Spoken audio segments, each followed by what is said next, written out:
Ang inaasahan po natin, itong peak season natin ay aabot po mga until 2nd, 3rd week of January.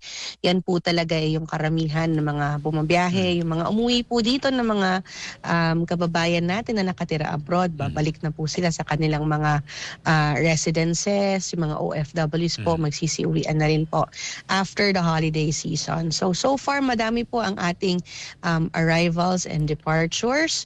Ang atin pong pinakamataas siguro na naitala na arrivals is around 61,000 arrivals kada araw. This was sometime in late December. So ano po yan, tuloy-tuloy po yan, titigil po ng bandang Pebrero at muli na naman pong tataas yung bilang ng mga biyahero pagdating ng around March and April. Opo. So, Ma'am Dana, kumusta naman yung sa mga turista, bukod doon sa mga balikbayan at mga OFW, yung turista, ano po yung mga kanilang saan po galing? Ano yung taga saan? Yung mga nagtutungo ngayon dito po sa ating bansa, yung dagsa? Ang pinakamarami po doon sa ating data is yung Koreans pa din. Hindi pa rin po natitinag ang mga OPA sa pinakamarami po na arrivals natin in the Philippines for foreign nationals. Sumunod po yung mga taga Estados Unidos, and a lot of other visitors are